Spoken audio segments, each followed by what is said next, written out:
जीत की है आम आदमी पार्टी को, जिस तरह से हार का सामना करना पड़ा, तो क्या कहेंगे इस जीत को कैसे देखते हैं? भाजपा की जो जीत है इसको कैसे देखते हैं आप? देखिए, एक बात से बात चालू करूंगा।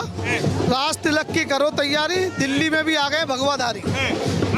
भगवाधारी आ गए। भगवाधारी से क्या दिक्कत है? जो डराने का काम लोग कर रहे थे और अदर पार्टियां करती थी, हम डरने वालों में से नहीं है। हम फकर से कहते हैं हम नरेंद्र मोदी भारतीय जनता पार्टी के सिपाही हैं। फकर से हमें फकर है कि हमने भारतीय जनता पार्टी को वोट दिया है। और आज झूठे की सरकार जा रही है, सच्चों की सरकार बन रही है। सच्चों की, बिल्कुल सच्चों की सरकार बन रही है। सच्चों की सरकार बन रही है। जो भारतीय जनता पार्टी ने जब जब चुनाव लड़ा, जो मुद्दों पे चुनाव लड़ा, जनता ने प्यार दिया। दिल्ली की जनता ने जिन मुद्दों पर हमें प्यार दिया है वो काम होंगे।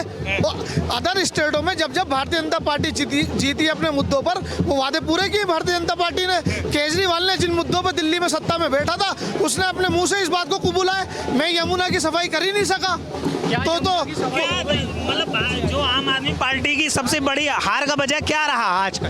ये हार, सबसे बड़ी हार का जो मुद्दा केजरीवाल के लिए बना है वो शराब घोटाला बना है। एक पौवे के साथ एक पौवा फ्री, एक बोतल के साथ एक बोतल फ्री। जनता ने प्यार दिया था शिक्षा पर, स्वास्थ्य पर, काम करने पर, नालों पर, गलियां बनाने पर उन्होंने शराब का जो घोटाला करा और जो झूठे वादे दिल्ली की जनता से करे, दिल्ली ने नकार के फेंक दिया। जब तक नरेंद्र मोदी जी की सांस में सांस है, जब तक मैजिक चलेगा हिंदुस्तान में नरेंद्र मोदी जी को कोई हराने वाला ही नहीं है। कोई नहीं हराने, बिल्कुल कोई हराने वाला नहीं है। कोई लड़ाई में है ही नहीं, कोई फाइट में नरेंद्र मोदी जी के आगे है ही नहीं। आप मुझे बता दो कोई है तो? मोदी जी के नाम पर ही वोट पड़ा है। बिल्कुल वोट पड़ा है, नरेंद्र मोदी जी के नाम पे वोट पड़ा है, मुद्दों पर वोट पड़ा है। जो 2100 रुपए की बात केजरीवाल जी ने करी थी, नरेंद्र मोदी जी ने घोषणा करी, भारतीय जनता पार्टी ने घोषणा करी हम 2500 देंगे। क्या वो 2500 रुपए हिंदुओं को मिलेंगे या मेरी मुसलमान भाई बहनों को नहीं मिलेंगे? सबको मिलेंगे, सबको मिलेंगे।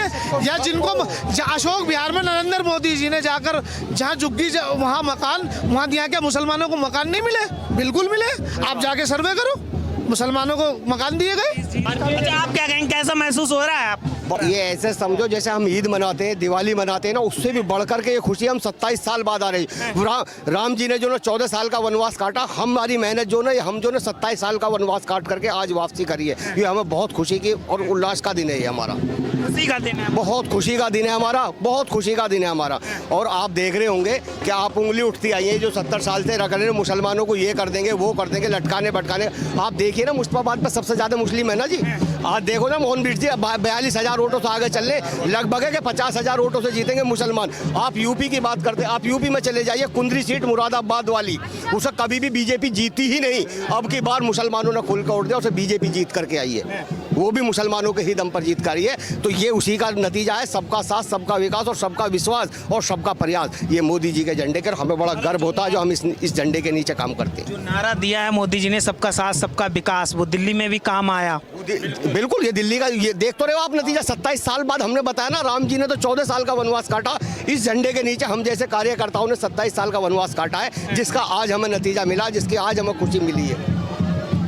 अच्छा, आपने कहा कि राज तरक्की करो तैयारी आ रहे हैं भगवाधारी से कुछ लोगों को जो भगवा रंग है ना, उससे चिढ़ भी है, कई नेताओं को बड़ी चिढ़ है। भगवाधारी ये है क्या? मोहब्बत का प्रतीक है भगवाधारी, भगवा कलर। इससे क्या नफरत होगी? जिनको नफरत होती है तो मैं समझता हूँ वो हिंदुस्तानी नहीं। तो हमारे नबी ने तो हमसे कहा, जिस देश में रहो वफादार बन के रहो, जिस सरकार में रहो उस सरकार के साथ वफादार बन के रहो। हम तो अपने नबी की बात मानेंगे, वैसी किस खेत की मूली है बताइए? नहीं मानते हो? बिल्कुल। तो हमारे नबी हमें क्या समझा के गए, वैसी की मानेंगे हम अपने नबी की मानेंगे ना। तो हम भारतीय जनता पार्टी भगवा के साथ है, हमें फख्र है। बहुत बढ़िया। आप बताइए भाई साहब, क्या लग रहा है, कैसा महसूस कर रहे हैं आप? ये अच्छा महसूस कर रहे हैं भाई। क्या नाम हुआ आपका? जी, मेरा नाम महजाब रहमत है, किराड़ी विधानसभा से हूँ। किराड़ी विधानसभा से आए जी। तो क्या कहेंगे इस जीत को लेकर? जीत को लेकर के ये जो 14 साल का वनवास राम जी ने काटा था, उस वजह से 27 साल हम लोग जो ना, ये मेहनत हम लोग ही रंग लाई है। और इस बार जो है सबको छोड़ छाड़ के, यानी झूठी राजनीति छोड़ के, लोग बाग भारतीय जनता पार्टी के झंडे को लोगों ने समझा है और इसके नीचे आए हैं और भारतीय जनता पार्टी को वोट किया है। और मुस्लिम समाज के लोगों ने बहुत बढ़ चढ़ के हिस्सा लिया है, करीब 20-22% वोट दिया भारतीय जनता पार्टी को। अच्छा, मैं आपसे जानना चाहूँगा, नई दिल्ली से अरविंद केजरीवाल जी हार गए हैं, क्या वजह रही उनकी हार का? वो पार्टी हारी, वो भी अपनी सीट हार गए। भाई दिल्ली की जनता ने नकार दिया बुरी तरीके से। देखिए, जो दिल्ली का मुख्यमंत्री, ये कितनी शर्मनाक बात है कि दिल्ली का मुख्यमंत्री होते साथ दिल्ली उसको नकार रही है। तो इसका मतलब कि ये है कि पार्टी को ख़त्म कर दिया। दिल्ली के मुसलमानों ने के दिमाग में जो मुद्दा था, सबसे बड़ा मुद्दा ये था कि इसको वोट नहीं करना, केजरीवाल को वोट नहीं। बिल्कुल वोट नहीं करना। जहाँ मिला होगा थोड़ा बहुत मिला होगा। तो इस बार भाजपा को वोट बढ़ चढ़ के मुस्लिम समाज ने, मैंने क्या ना, मैंने फखर से भारतीय जनता पार्टी को वोट डाला है। मैं तो आपके माध्यम से कह रहा हूँ, फखर है मुझे इस बात पर कि सबका साथ, सबका विकास, सबका विश्वास।